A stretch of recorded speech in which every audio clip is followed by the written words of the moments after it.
Hello friends, welcome to the new episode of my channel I Prince. তো এখন কথা বলবো সাকিব খানের তুফান নিয়ে। তো আমি আগেও বলেছি, আবারও বলছি, সাকিব খানের সিনেমা নিয়ে যে আমি প্রচুর পরিমাণে এক্সাইটমেন্ট আমার মধ্যে থাকে তা কিন্তু কখনোই নয়। প্রথম কথা, আর অনেক সিনেমায় আমাদের এখানে দুই বাংলা মিলিয়ে রিলিজ হয় না, আর হলেও সেই সিনেমাগুলো নিয়ে যে প্রচুর আমি ব্যক্তিগতভাবে এক্সাইটেড হবো এমন কোনো ব্যাপার থাকে না। কারণ সাকিব খানের সিনেমা ওখানে হিট হয়, ঠিক আছে, সাকিব খানের একটা আলাদা স্টারডম রয়েছে, সাকিব খানের নামে সিনেমা চলে, কিন্তু আমরা এখন নানা ধরনের যেরকম কন্টেন্ট দেখছি সেখান থেকে সাকিব খানের সিনেমা নিয়ে আমার মধ্যে এক্সাইটমেন্ট একটু হলেও কম থাকে। কিন্তু এই প্রথমবার সাকিব খানের কোনো কাজ নেই, আমার মনে হয় একটা ভরপুর এক্সাইটমেন্ট রয়েছে। সিনেমাটার হচ্ছে তুফান। তার বড় কারণ হচ্ছে আমাদের এখানে দুই বাংলায় রিলিজ হচ্ছে, এটা নিয়ে তো কোনো সন্দেহ নেই, এবং বড় করে রিলিজ করার তারা প্ল্যানিং করছে।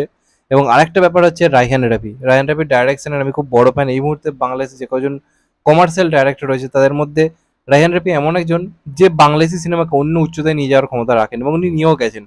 সুরঙ্গ বলি বা বহু কিছু কাজ রয়েছে যেগুলো মানে ভাবাই যায় না একটা বাংলা সিনেমা হিসেবে উনি যে ধরনের কন্টেন্ট পাচ্ছেন। এবং এটার তো কাস্টিং থেকে শুরু করে সবকিছু একটা হিউজ চমক রয়েছে। চঞ্চল চৌধুরী থেকে শুরু করে মিমি চক্রবর্তী, হিউজ একটা কাস্টিং নিয়ে করাচ্ছে, এমনই কাস্টিং যেটা এবার বাংলার অডিয়েন্সকেও ক্যাচ করবে, ওপার বাংলার অডিয়েন্সকে কোথাও গিয়ে ক্যাচ করবে।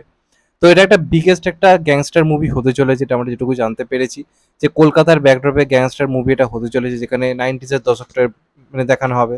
তার সঙ্গে সঙ্গে খুবই বড় স্কেলে সিনেমাটা কাজ চলছে, এবং এখানে আমরা বিভিন্ন সময় বিভিন্ন রকম স্টিল ফটো দেখতে পাচ্ছি। মানে টিমের তরফ থেকেও যে প্রমোশনটা সেটা খুব ভালো হচ্ছে। নানা সময় শুটিং পিক থেকে বিভিন্ন রকম বন্দুকের ছবি, সাকিব খানের নানা রকম লিক ভাইরাল হচ্ছে, এবং এর ফলে কি হচ্ছে, সিনেমাটা নিয়ে ক্রমশ এক্সাইটমেন্টটা বাড়ছে। এবং এই সিনেমায় সাকিব খানের কিন্তু লুক আমার ব্যক্তিগতভাবে খুব পছন্দ হয়েছে। কটা ছবি এখন ভাইরাল হয়েছে, সেখানে সেখানে সাকিব খান কিন্তু সত্যিই দেখতে ভালো লাগছে, লম্বা চুল দাড়ি ফাড়ি রেখে, যেটা যে ছবিটা ভাইরাল হয়েছিল।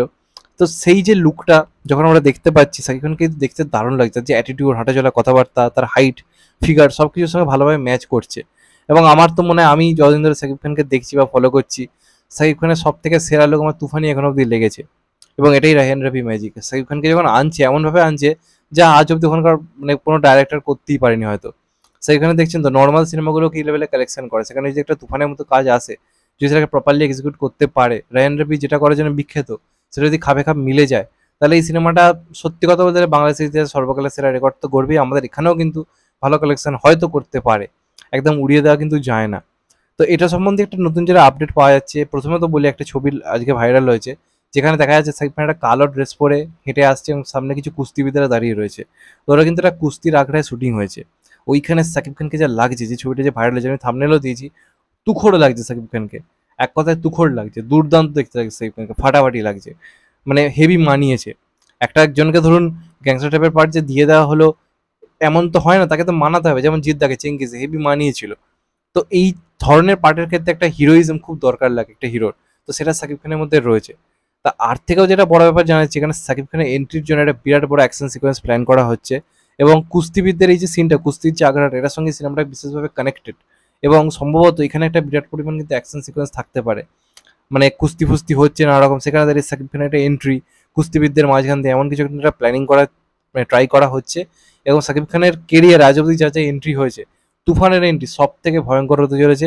এবং এমন এন্ট্রি না বাংলাদেশ ইন্ডাস্ট্রি কখনো দেখেছে, না সাকিব খানের যারা ফ্যান সাকিবিয়ানরা কখনো দেখেছে। সাকিব খানের জীবনের সেরা এন্ট্রি হতে চলেছে, সর্বকালের সেরা এন্ট্রি হতে চলেছে, এমনটা কিন্তু প্ল্যানিং যারা করছে। এবং যেহেতু এসবিবি কাজটার সঙ্গে যুক্ত, বাজেটও কিন্তু কোনো ইস্যু নয়, প্রচুর পরিমাণ টাকা ঢালা হচ্ছে এই কাজটার পেছনে, দুই বাংলায় মিলিয়ে। তো প্রপারলি ভালোভাবে তারা আনার প্ল্যানিং করছে। এবং সাকিব খানের এন্ট্রিতে এটুকু বোঝা যাচ্ছে যে ভয়ঙ্কর সিটি কিন্তু পড়তে চলেছে। আমাদের এখানটা আমি বলতে পারবো না, কিন্তু বাংলায় এসে এই সিনেমা ইতিহাস করে দেখাতে পারে, এমন কিন্তু ক্যাপাবিলিটি এই সিনেমাটা রয়েছে। এন্ট্রি সংক্রান্ত যে আপডেট পাচ্ছি, এন্ট্রি রিলেটেড যে আপডেট পাচ্ছি, সেটা কিন্তু দুর্দান্ত, মানে একদম তুফান মাচিয়ে দেওয়ার মতোই। এবার কিভাবে জিনিসটাকে এক্সিকিউট করে, কিভাবে আনে সাকিব মিমি, যেখানে জুটির যে এক্সিকিউশনটা কেমনভাবে প্যাচ করে, সব কিছু কিন্তু অনেক কিছু নির্ভর করছে। আর সব কিছু খাপে খাপ মিলিয়ে সিনেমাটা কিন্তু দুর্দান্ত তুখোড় বিজনেস করা কিন্তু ক্ষমতা রাখে। এবার দেখা যাক শেষ পর্যন্ত কি হয়।